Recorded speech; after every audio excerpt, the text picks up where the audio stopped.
आज के एपिसोड में आप सभी का फिर से स्वागत है। इससे पहले वाले वीडियो में मैंने 3 बच्चों का जिक्र किया था जिन्होंने सीबीएसई को लार डाला था। उनमें से एक को तो आईआईटी ने बुला लिया है कि हमें सुझाव दो कि कैसे हम कल को बेहतर बना सकते हैं। 1960 के दशक की एक हिंदी फिल्म थी तीन देवियां, जिसमें 3 लड़कियां एक ही व्यक्ति को चाहती हैं, पर जहां इन 3 लड़कियों के नाम अलग अलग हैं, पर मैं जो 3 देवियों की बात आज करने जा रहा हूँ वह इत्तेफाक से एक ही नाम की हैं, बस उनके सरनेम अलग अलग हैं। उन्होंने साबित कर दिया है कि अगर अवसर मिले तो वह भी किसी से कम नहीं, बेशक बुरे काम में ही हो। शायद यह दुनिया में अपनी तरह की एक ही मिसाल है कि तीनों को एक ही अपराध में सम्मिलित होने के जुर्म में गिरफ्तार किया गया है। मामला देश की प्रतिष्ठा का भी है कि किस तरह लोग पैसे के लिए अपना जमीर बेच देते हैं। यह बहुत चर्चित मामला 3 मई को नीट पेपर के लीक का है, जिसमें लाखों बच्चों ने यह पेपर दिया था। इस केस में अभियुक्तों के तौर पर यही सिर्फ 3 महिलाएं हैं और बाकी सभी पुरुष ही हैं। खैर, मैं बता ही देता हूं कि इन तीनों महिलाओं का पहला नाम मनीषा है। इस केस में सीबीआई ने एक एफआईआर दर्ज की है और सभी को गिरफ्तार भी कर लिया है और मामले की पूरी छानबीन हो रही है। अपराध करने वालों का एक यह भी मानना होता है कि अगर बदनाम होंगे तो क्या नाम ना होगा। अब आते हैं पहले इन्हीं 3 देवियों की इस प्रकांड में भूमिकाओं पर, जिसने उनका नाम भारत भर के छात्रों की जुबान पर ला दिया। पहले नंबर पर आती हैं मनीषा गुरुनाथ मंधारे। जय पुणे में बॉटनी अर्थात वनस्पति विज्ञान की सीनियर टीचर और लेक्चरर हैं। नेशनल टेस्टिंग एजेंसी एनटीए ने इन्हें विषय विशेष सब्जेक्ट मैटर एक्सपर्ट नियुक्त किया था, जिससे इन्हें बायोलॉजी के प्रश्न पत्रों तक पहुंच मिल गई। सीबीआई के अनुसार यह इस साजिश की मास्टरमाइंड है, जिन्होंने लीक हुए प्रश्नों का उपयोग करके अपने घर पर छात्रों को कोचिंग दी थी। दूसरे नंबर पर आती हैं मनीषा संजय हवलदार। जब पुणे के सेठ हीरालाल सराफ प्रशाला में फिजिक्स भौतिक विज्ञान की एक्सपर्ट और स्कूल हेडमिस्ट्रेस लेक्चरर हैं।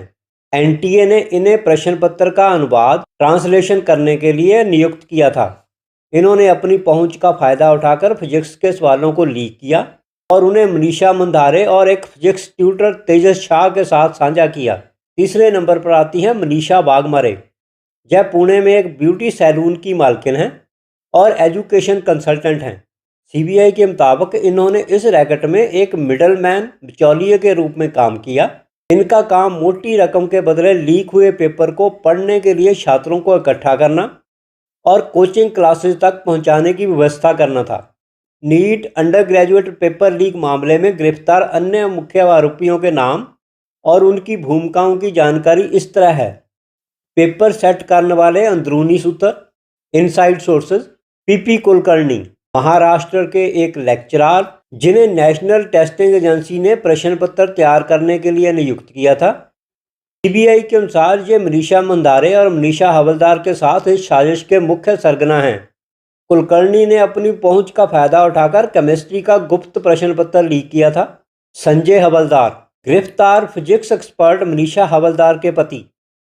सीबीआई को संदेह है कि इन्होंने इस पूरे रैकेट के बैक स्टेज मैनेजर के रूप में काम किया, जो पैसों के लेन देन और आरोपियों के बीच गुप्त बातचीत की कमान संभाल रहे थे। अब आते हैं कोचिंग संस्थान और बिचौलियों पर।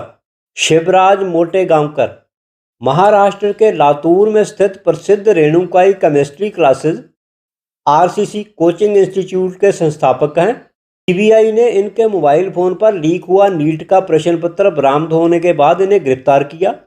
इन्होंने अपने कोचिंग नेटवर्क का इस्तेमाल इस लीक से मुनाफा कमाने के लिए किया था।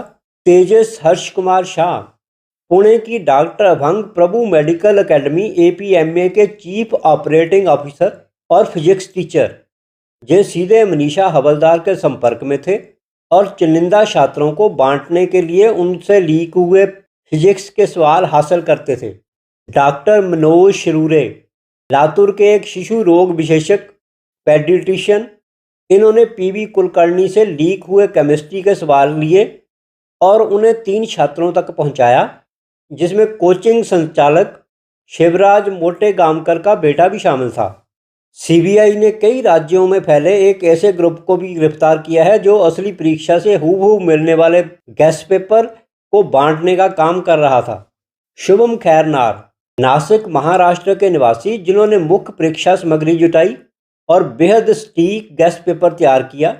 जश यादव, गुरुग्राम हरियाणा के निवासी जिन्होंने खैरनार से पेपर लिया और इसे राजस्थान में खरीदारों तक पहुंचाया। बिबाल परबार, मांगीलाल, विकास और दिनेश बिबाल, जयपुर राजस्थान के रहने वाले इस परिवार ने जश यादव के जरिए लीक हुआ पेपर अपने परिवार के सदस्यों के लिए खरीदा और बाद में मोटी रकम के बदले इसे दूसरे छात्रों को भी बांटा। धनंजय लोखंडे, अहल्यानगर महाराष्ट्र से गिरफ्तार किए गए। इन्होंने क्षेत्रीय स्तर पर छात्रों को इकट्ठा करके उनसे एडवांस पैसे वसूलने का काम किया था।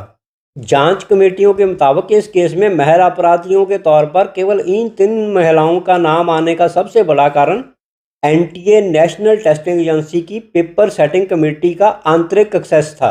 मनीषा मंदारे और मनीषा हवलदार सीधे तौर पर एनटीए द्वारा विषय विशेषज्ञ और अनुवादक नियुक्त की गई, जिससे उन्हें गुप्त प्रश्न पत्रों तक सीधी पहुंच मिल गई। इसी वजह से इस रैकेट के केंद्र में केवल ये 3 महिलाएं ही शामिल रहीं। सीबीआई की चार्जशीट की मुख्य बातें और सभी आरोपियों की वर्तमान जेल स्थिति इस प्रकार है। हिंदुस्तान टाइम की रिपोर्ट के अनुसार सीबीआई ने इस मामले में पहली मुख्य चार्जशीट तैयार की है, जिसमें निम्न बातों का खुलासा किया गया है। लीक का मुख्य जरिया, चार्जशीट में एनटीए के अधिकारियों को सीधे तौर पर क्लीन चिट दी गई है, यानी एनटीए का कोई मुख्य अफसर इसमें शामिल नहीं था। लीक का मुख्य कारण एनटीए द्वारा नियुक्त किए गए बाहरी एक्सपर्ट शिक्षकों का पैनल था। चार्जशीट में साफ किया गया है कि प्रोफेसर पीवी कुलकर्णी ने केमिस्ट्री, मनीषा मंदारे ने बायोलॉजी, बॉटनी और जूलॉजी और मनीषा हवलदार ने फिजिक्स का पेपर परीक्षा से पहले लीक किया था। अप्रैल 2026 में ही इन शिक्षकों ने आपस में सवाल साझा कर लिए थे और चुनिंदा छात्रों को अपने घरों पर बुलाकर कापियों में सवालों को रटवाया और नोट करवाया था। इसके बदले प्रति छात्र 3.5 लाख रुपए से लेकर भारी रकम की एडवांस डीलिंग की गई थी। दिल्ली की राज्य एवेन्यू कोर्ट के विशेष जज अजय गुप्ता के समक्ष चल रही सुनवाई के अनुसार सभी मुख्य आरोपियों को कोई राहत नहीं मिली है और वे जेल में बंद हैं। अब 21 जून को फिर से परीक्षा हो रही है। आशा करते हैं कि इस बार सब कुछ ठीक रहेगा। इस परीक्षा में शामिल होने वाले सभी प्रार्थियों के लिए शुभकामनाएं। धन्यवाद।